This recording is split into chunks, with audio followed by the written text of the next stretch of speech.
Karena jelas sekali bahwa Presiden Prabowo di awal-awal setelah pelantikannya itu dia menyatakan bahwa memang dia benar-benar memerangi korupsi. Iya. Pemerintah sekarang mereka mengatakan bahwa memang ini terburu-buru ini kejaksaan seperti Raul ya. Sangat Raul ya.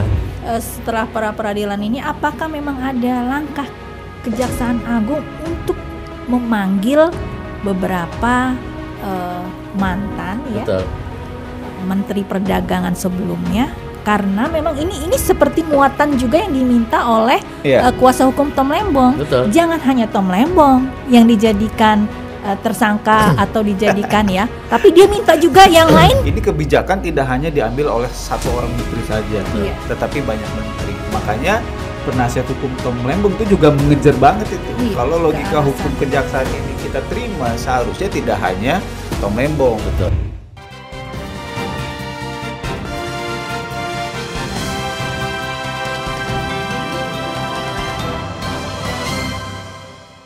Halo Sobat Lampung Pos, apa kabar kalian semua? Bersama kami kembali dalam episode podcast bedah tajuk Lampung Pos. Bersama saya, Abdul Ghafur. Saya Sri Agustina. Dan saya Mustaan Basram. Ya, kali ini kita akan seperti biasa membahas isu-isu yang sedang hot, sedang panas di luar sana.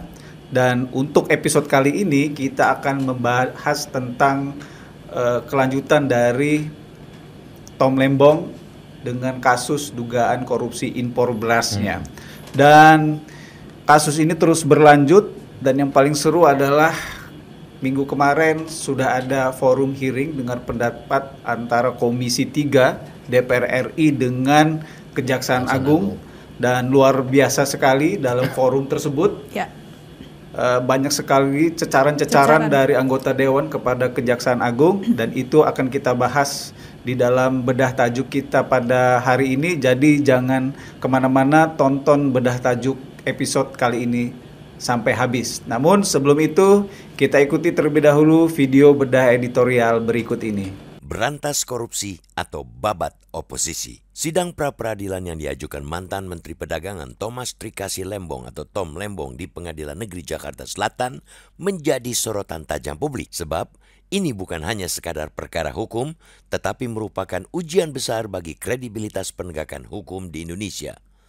Kasus dugaan korupsi impor gula yang menjerat Tom Lembong telah menimbulkan spekulasi luas. Dari tuduhan balas dendam politik hingga kritik tajam terhadap integritas aparat penegak hukum. Pertanyaan utama yang mengemuka adalah apakah ini langkah serius memberantas korupsi atau sekadar strategi membabat oposisi? Sebab publik mengetahui posisi Tom Lembong pada pemilu 2024 kemarin. Melalui tim kuasa hukumnya, Tom Lembong mengklaim bahwa proses penetapan tersangka hingga penahanannya oleh Kejaksaan Agung memiliki berbagai kejanggalan. Di antaranya, hak dasar seperti menunjuk penasehat hukum sendiri yang diabaikan. Selain itu, bukti permulaan yang diduga lemah dan penyidikan yang terkesan sewenang-wenang semakin menambah keraguan terhadap prosedur hukum yang diterapkan. Namun, Kejaksaan Agung melalui Kepala Pusat Penerangan Hukum Harli Siregar menegaskan bahwa langkah pra-peradilan adalah bagian dari hak tersangka yang akan diuji secara prosedural. Meskipun demikian, narasi publik melampaui ranah hukum. Tuduhan adanya motif balas dendam politik dan ketidakadilan semakin menggema, memperkeruh kredibilitas lembaga hukum yang menangani perkara ini. Dalam konteks politik, Kejaksaan Agung menghadapi tekanan besar dari Komisi 3 DPR RI. Kritik datang dari berbagai fraksi, dengan beberapa anggota menyebutkan dugaan adanya pesanan politik di balik kasus ini. Abdullah dari fraksi PKB mengingatkan bahwa hukum tidak boleh menjadi alat politik. Sementara Hinca Panjaitan dari fraksi Demokrat menyuarakan keresahan publik terhadap kemungkinan aroma balas dendam di balik penetapan tersangka Tom Lembong. Ini memicu dorongan untuk membentuk panitia kerja atau panja oleh beberapa anggota DPR yang mencerminkan tingginya perhatian terhadap kasus ini. Panja diusulkan tidak hanya untuk memastikan transparansi, tetapi juga untuk mencegah kasus ini menjadi alat kekuasaan guna menekan pihak tertentu. Kasus impor gula ini sejatinya mengungkap persoalan yang lebih besar, yaitu lemahnya tata kelola sektor impor komoditas. Komisi 3 mencatat bahwa pola yang ditemukan dalam kasus ini menyerupai kasus impor daging dan komoditas lainnya. Ini mengindikasikan adanya celah sistemik yang berulang kali dimanfaatkan untuk kepentingan tertentu. Dengan potensi kerugian negara yang fantastis, pembenahan struktural menjadi kebutuhan mendesak untuk mencegah korupsi serupa terulang lagi. Sementara di mata pakar hukum, menetapkan suatu perkara haruslah memiliki alat bukti yang kuat. Dari kasus ini, pakar hukum seperti Abdul Fikar Hajar dan Azmi Syahputra mengingatkan pentingnya keabsahan alat bukti dan kemungkinan adanya unsur politik. Jika hakim pra-peradilan menemukan bahwa bukti permulaan tidak cukup atau ada pelanggaran prosedur, maka status tersangka Tom Lembong bisa saja dianulir. Ini akan menjadi pukulan telak bagi Kejaksaan Agung sekaligus menguatkan persepsi publik tentang politisasi hukum. Ini menempatkan penegakan hukum berada di persimpangan, yakni menjadi sarana untuk menegakkan keadilan atau terperosok menjadi alat kekuasaan. Transparansi dan profesionalisme menjadi kunci bagi Kejaksaan Agung untuk menjawab spekulasi publik. Hakim tunggal yang menangani pra-peradilan ini, Tumpanuli Marbun, memikul tanggung jawab besar untuk memastikan bahwa keadilan ditegakkan tanpa intervensi politik atau tekanan publik. Sebagai masyarakat, kita tentu mendukung pemberantasan korupsi secara tegas, tetapi dengan cara yang menjunjung tinggi asas keadilan dan independensi hukum. Penanganan kasus ini akan menjadi cermin komitmen pemerintah terhadap keadilan. Apakah ini langkah nyata untuk memberantas korupsi atau justru menjadi bukti bahwa hukum di Indonesia masih seringkali diwarnai kepentingan politik? Sidang ini adalah ujian besar. Kita berharap hasilnya tidak hanya memutuskan nasib Tom Lembong, tetapi juga menguatkan kembali kepercayaan publik terhadap sistem hukum Indonesia. Hanya dengan keadilan yang independen, kita dapat menjawab pertanyaan besar ini. Berantas korupsi atau babat oposisi? Hah?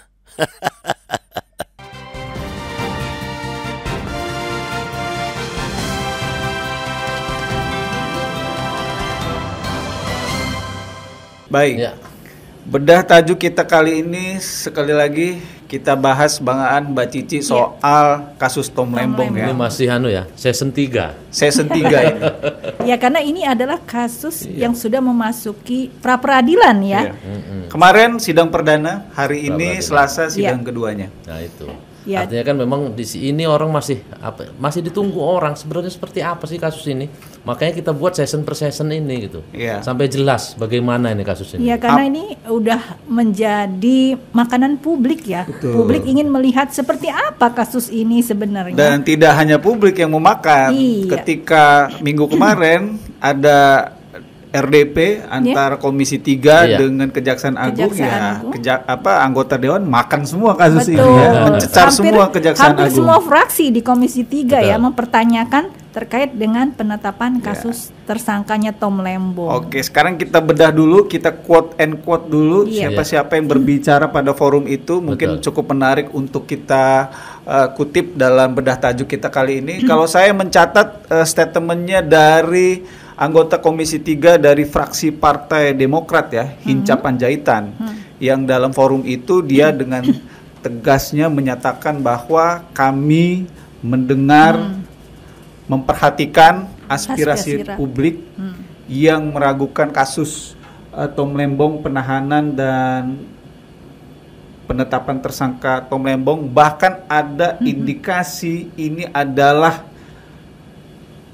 ada niatan balas dendam politik. Nah, Iya. itu Iya, statement dari Bang Hinca Hinca Panjaitan, Panjaitan. mantan sekretaris ya. Iya. Dari Demokrat. Demokrat. Iya, mereka itu menyerap aspirasi dari masyarakat. Iya. Karena ujuk-ujuk, ini ujuk-ujuk, Nah, itu ya, betul. tiba-tiba Tom Lembong dijadikan tersangka.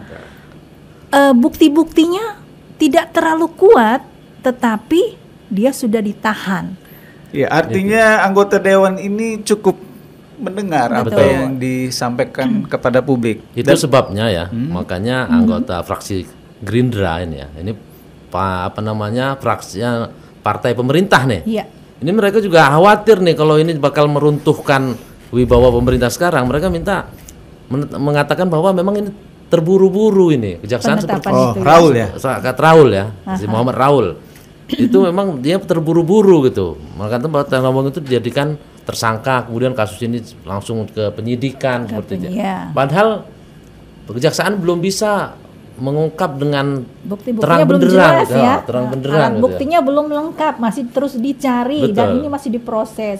Tapi sudah ditahan untuk 20 20 hari hari ke depan. Tapi kalau Ini sudah saya berjalan ya. perhatikan memang di rapat Komisi 3 DPR RI dengan Kejaksaan Agung itu kesannya sangat kuat sekali. Betul. Baik itu Partai Gerindra, Partai Demokrat, Iya. PKS, kemudian mana lagi?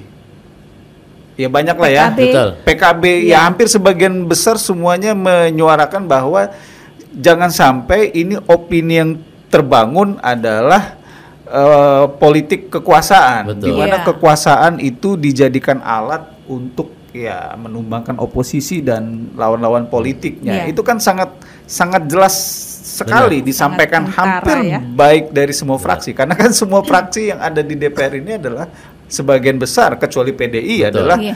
Kim Plus ya, Iya. partai pemerintah. Jadi semuanya rata-rata berpendapat jangan sampai persoalan ini itu menimbulkan persepsi di masyarakat bahwa Presiden Prabowo adalah sosok pemimpin yang menggunakan Mencari-cari kekuasaan untuk menumbangkan lawan politiknya. Iya. melalui Itulah proses yang hukum. menjadi tanda tanya besar gitu ya. Semua partai yang sekarang ini koalisi itu menyuarakan itu, mereka khawatir kalau ini jangan sampai bisa meruntuhkan wibawa pemerintahan yang mereka iya. ya. Sementara kita tunggu-tunggu partai oposisi ya dalam hal ini bisa dikatakan hanya PDI ya, PDI Perjuangan. Ini belum ada sama sekali mereka mau mendesak atau biasanya kan berapi-api tuh. Biasanya berapi-api ini harus ini gitu PDI. Tapi sampai sekarang masih adem gitu. Iya, selain itu pasti orang kan melihat nih, publik melihat ini ada apa.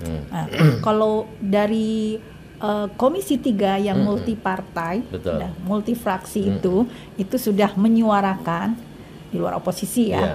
Kemudian juga Kejaksaan juga kemarin itu ya tanggal 13 kemarin ya itu kan rapat dengar pendapat ya. Betul. Kejaksaan menyatakan bahwa mereka juga nggak main-main loh dalam menetapkan Tom Lembong. Betul. Jadi ada unsur-unsur yang harus rigid ya untuk ditetapkan seseorang untuk menjadi tersangka.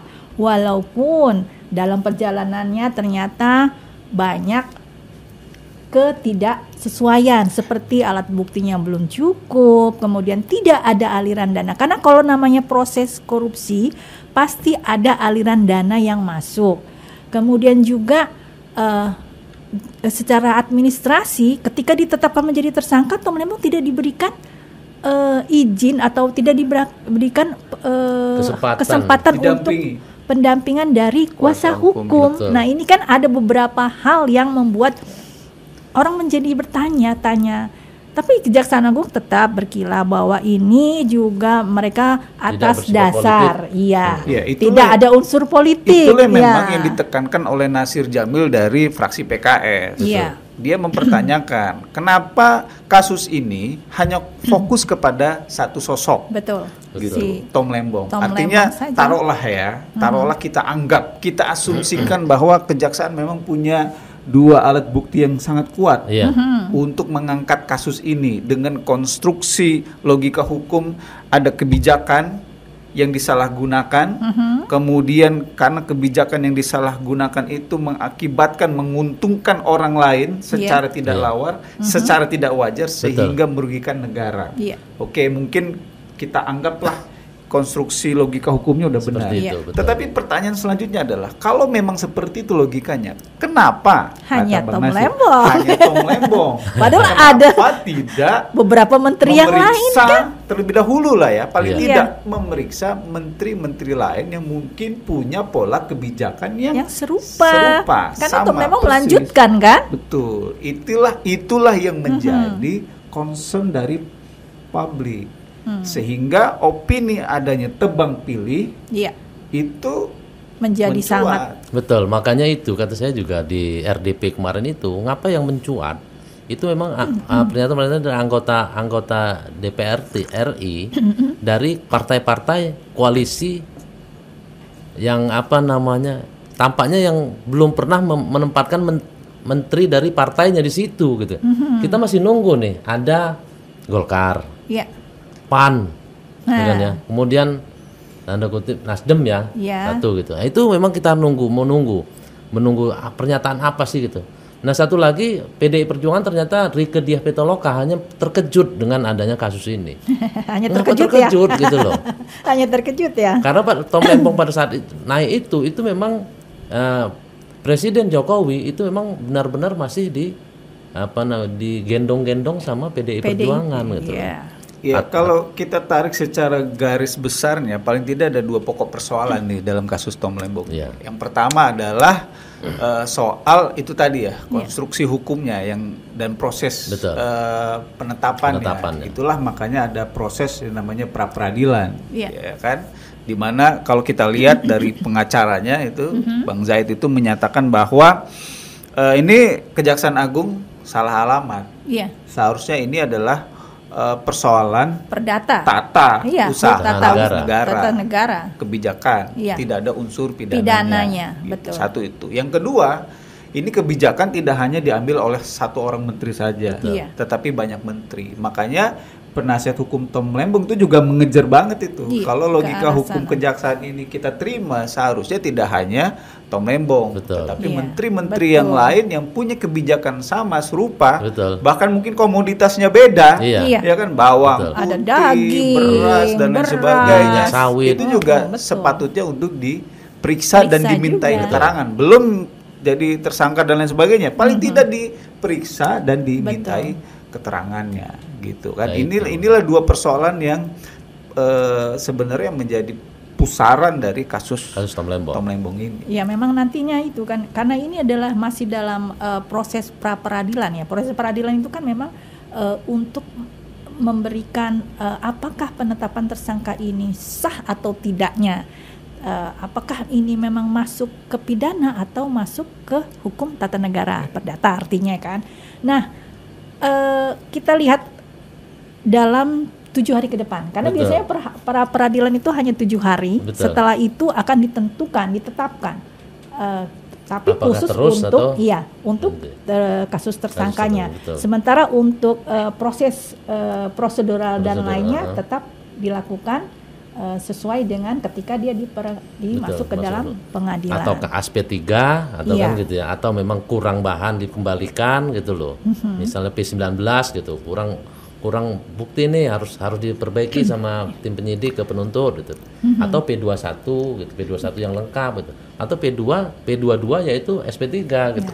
Jadi memang dalam 7 hari ini ya masyarakat kita menantikan. Kita tuh berharapnya waktu dengar pendapat itu sudah ada omongan seperti itu atau omongan-omongan dikit lah dari kejaksaan. Nah, cuma memang masih Pak Kejagung, Pak ST Burhanuddin itu hanya menegaskan bahwa Kejaksaan Agung dalam menetapkan Tom Lembong sebagai tersangka dan menahan itu didasari atas kehati-hatian, asas kehati-hatian. Karena menurut dia ini adalah persoalan pidana dan itu urusannya adalah hak asasi manusia. Jadi kalau tidak hati-hati itu akan terjadi pelanggaran HAM.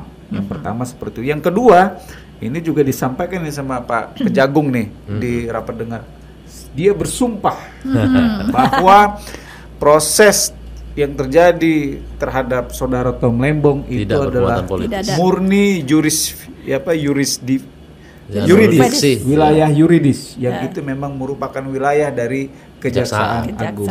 Jadi Pak Kejagung sudah bersumpah nih bahwa kasus ini adalah netral. Tapi memang kalau kita bicara hukum, sumpah aja tidak cukup, komitmen tidak cukup. Yang lebih penting lagi adalah akuntabilitas. Betul. Karena sebenarnya yang jadi persoalan ini adalah publik merasa ada something wrong, ada sesuatu yang abu-abu, ada sesuatu yang tidak jelas.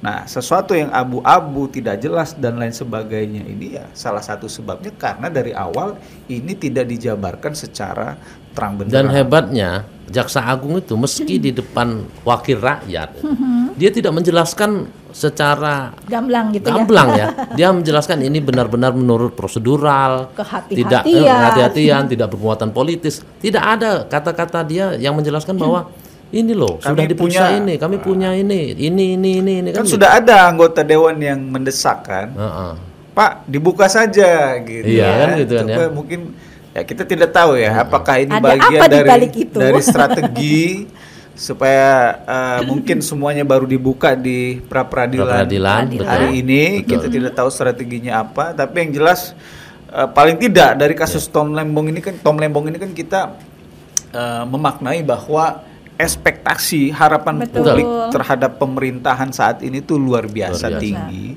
Makanya ketika ada hal seperti ini itu publik itu benar-benar memperhatikannya secara serius dan seksama gitu. Kalau gitu makin menguatkan prediksi kita bahwa jangan-jangan ini memang membuka kotak Pandora. Itu loh.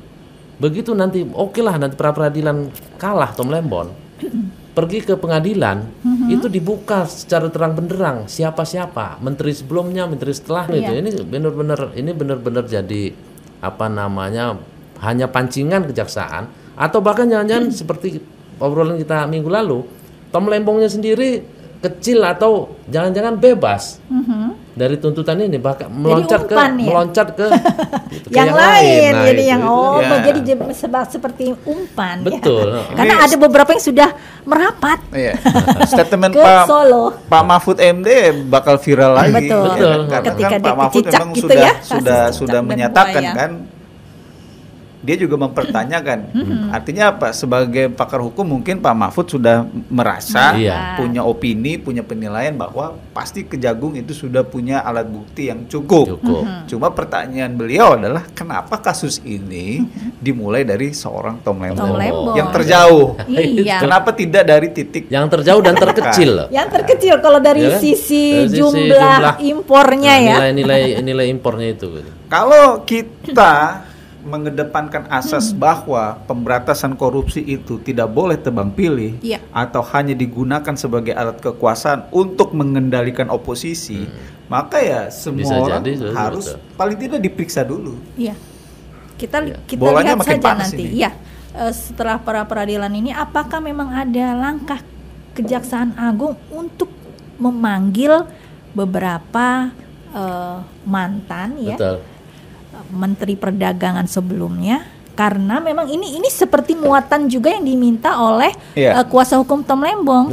Jangan hanya Tom Lembong yang dijadikan tersangka atau dijadikan tapi dia minta juga yang lain turut serta dong. Tapi kayaknya Kejaksaan udah mulai agak berubah nih, soalnya waktu awal-awal kita fokus jawabannya kan, tapi belakangan ketika ditanya tidak menutup kemungkinan sudah mulai memeriksa yang lain. Makanya itu kita juga harus paham bahwa Kejaksaan ini benar-benar dia dalam lingkungan rezim kita ini, koalisi rezim kita ini dari berbagai partai.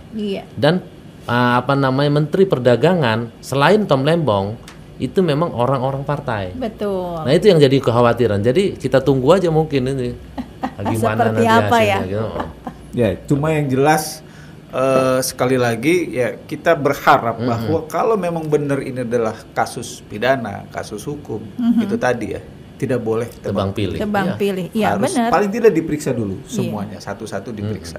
Jangan hanya yang lemah yang lemah yang menjadi incaran. Target, menjadi sasaran, tapi semuanya harus, bahwa ya sesuai dengan demokrasi kita, sesuai dengan hukum kita, bahwa kita semua adalah sama di mata hukum, itu yang harus ditegakkan. Apalagi ini menjadi ujian bagi penegakan hukum di negeri kita. Di 100 hari pertama, betul, kekuasaan Presiden Prabowo Subianto dan Wakil Presiden Gibran Rakabuming Raka ya, 100 hari pertama nih. Gitu. Iya, yang didengungkan oleh para wakil rakyat anggota Dewan yang terhormat dalam forum RDP itu adalah memang bagaimana pada era Prabowo Subianto ini sembari ngopi kita ya, keadilan benar-benar ditegakkan seadil-adilnya, karena itu memang menjadi bagian dari visi misi pemerintahan saat ini. Nah, itu hanya bisa dibuktikan dengan kasus Tom Lembong ini yang tidak tebang pilih. Karena jelas sekali bahwa Presiden Prabowo di awal-awal setelah pelantikannya itu dia menyatakan bahwa memang dia benar-benar memerangi korupsi. Iya, serius ya. Nah, kemudian kita juga dukung semua pasti ya. Kemudian juga dia juga berpesan ke menteri-menteri, salah satunya Menteri Agama Nasruddin Umar, di hadapan para petinggi Kementerian Agama, dia menyatakan mendapat pesan langsung dari Presiden bahwa semua harus bebas korupsi. Dan minta maaf kalau yang kata dia ke pegawai-pegawainya, pejabat-pejabat tingginya, kalau memang nanti di tengah jalan dia ketahuan, terpaksa harus disingkirkan. Minggir ya. Ya.